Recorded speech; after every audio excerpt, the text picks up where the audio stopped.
ধুবুৰীৰ মহামায়া উন্নয়ন খণ্ডৰ অন্তৰ্গত তুহপাৰা গাঁও পঞ্চায়তত প্ৰধানমন্ত্ৰী আৱাস যোজনা গৃহ নিৰ্মাণৰ কামত ব্যাপক ধন সংগ্ৰহৰ অভিযোগ। তুহপাৰা গাঁও পঞ্চায়তৰ বামুণী গাঁৱৰ কেইবাটাও গৃহ নিৰ্মাণ নকৰাকৈ ধন আত্মসাৎ মহামায়া উন্নয়ন খণ্ডৰ বিষয়া মঞ্জুলা ঠাকুৰীয়াৰ লগতে জিপিচি ৰাহুল কুদ্দুছৰ। আনকি প্ৰধানমন্ত্ৰী আৱাস যোজনা গৃহ আমন্ত্ৰণ দিয়াৰ নামতো ব্যাপক ধন সংগ্ৰহ ৰাহুল কুদ্দুছৰ। এই অভিযোগ আমাৰ নহয়, এই অভিযোগ উত্থাপিত কৰিছে ভুক্তভোগী ৰাইজে। এইজন ভুক্তভোগীয়ে কি কয় চাওক আপুনি যদি দেখা নাই এইজনেই সেইজন ৰাহুল কুদ্দুছ।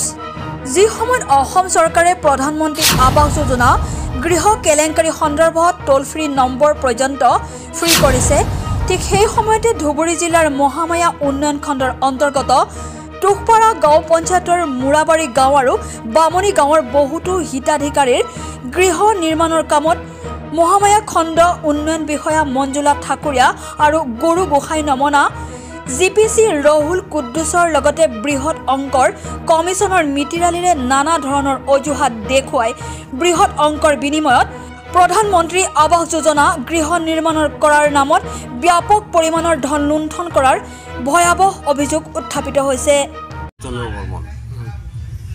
মোৰ ঘৰ আশা ঘৰ নাই, খালি কুদ্দুছ খালি কয় যে ঘৰ আসবে এমন করিয়ে 2000 আগত নিল, তারপরে ফির নিল মানে জব কার্ড বলে মোর শো করে না, দাদার নাম শো করে ওটা নিল 1000, ফির বলে ফির আরও বলে সেন্ড করি বাড়ি দেওয়া খায় কী বলে ভুল ওটার জন্য নিচে ফির 700, আরও ফির ওই কিসের কামের জন্যে জব কার্ডের বসে মুই ঢুকে তোর ঘরের ওটার জন্য নিচে ফির আরও 500 টাকা।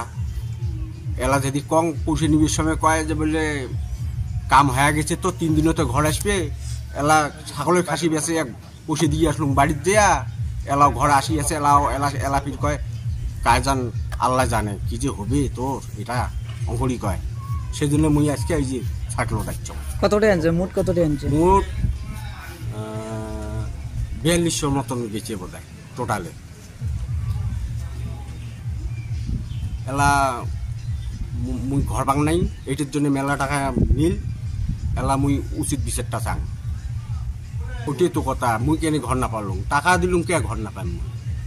হ্যাঁ আজকে খালি জব কার্ডের নকলা দেয়, তোর একাউন্ট বানা খায়, একাউন্ট না হয় ও একাউন্ট বানা খায়, মুই সগি বানাই না, হ্যারাসমেন্ট মোক করি আছে তো।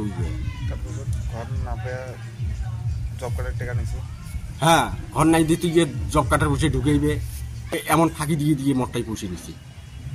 আমার তো যেটে গছ কেটে শুনি বুড়বকের মতন পাইছি, আমার উচিত বিচারটা চাঙ্গালা ঘরে হয়। আমি হোয়াটসঅ্যাপ যুগে মহামায়া উন্নয়ন খণ্ডৰ অন্তৰ্গত তুহপাৰা গাঁও পঞ্চায়তৰ এজন সাধাৰণ শ্ৰেণীৰ এজন দৰিদ্ৰ পৰিয়ালৰ এটা অভিযোগ ইতিমধ্যে পাইছোঁ, আৰু সেই অভিযোগটোত তেখেতে উত্থাপন কৰিছে যে তুহপাৰা গাঁও পঞ্চায়তৰ ৰাহুল কুদ্দুছ নামৰ এজন জিপি আছে, সেই ব্যক্তিজনে তেখেতৰ পৰা বহুবাৰ ঘৰ দিয়াৰ নামত, ঘৰ এটা নিৰ্মাণ কৰি দিয়াৰ নামত, চেংচন কৰি দিয়াৰ নামত বিভিন্ন ধৰণৰ টকা পইচা কেইবাবাৰো লৈছে, লৈ সেই মানুহজনক জুৰুলা কৰি দি অৱশেষত সেইজন ব্যক্তিক জনাইছে যে আপোনাৰ ঘৰটো নহয়।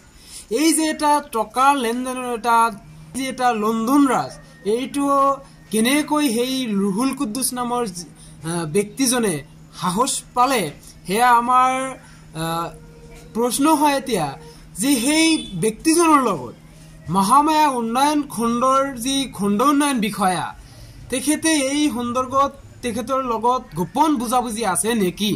যদিহে নাই তেনেহ'লে এতিয়ালৈকে সেইজন ব্যক্তিৰ ওপৰত বিহিত ব্যৱস্থা লোৱা নহ'ল কিয়, আৰু কেনেকৈ সাহস কৰিলে যে সেইজন এজন সাধাৰণ দৰিদ্ৰ মানুহ, সেই সাধাৰণ দৰিদ্ৰ মানুহৰ পৰা এজন জিপিএছে টকা কেনেকৈ সংগ্ৰহ কৰিবলৈ সক্ষম হ'ল, এইটো এতিয়া ডাঙৰ এটা প্ৰশ্ন হৈ আছে।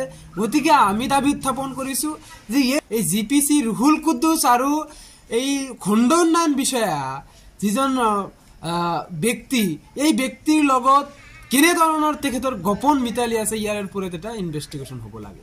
ইয়াৰ কাৰণে আমি অসম সংখ্যালঘু সংগ্ৰাম পৰিষদে দাবী উত্থাপন কৰিছোঁ, আৰু অতি সোনকালে ইয়াৰ ওপৰত বিহিত ব্যৱস্থা গ্ৰহণ কৰিব বুলি আমি আশাবাদী। হয়, আমি দেখিবলৈ পাইছোঁ বাতৰি সম্প্ৰচাৰ হোৱাৰ পিছতো এইজন ব্যক্তিৰ ওপৰত কোনো বিহিত ব্যৱস্থা লোৱা নাই। ইয়াৰ সন্দৰ্ভত কি ক'ব?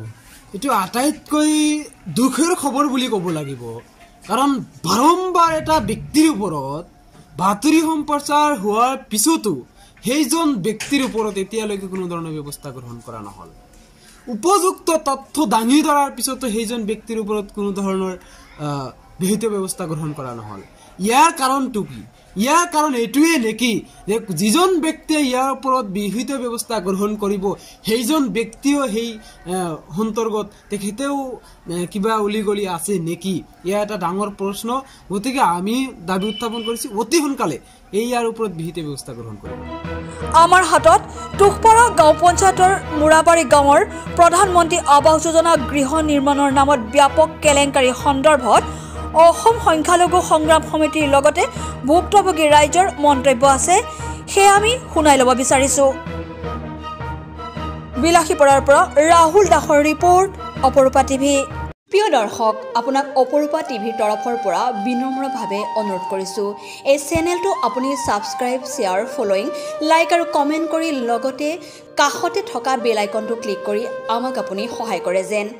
আপোনাৰ এই সহায় সহযোগিতাই অপৰূপা টিভি চেনেলটোক জীয়াই ৰখাত বিশেষভাৱে সহায় কৰিব।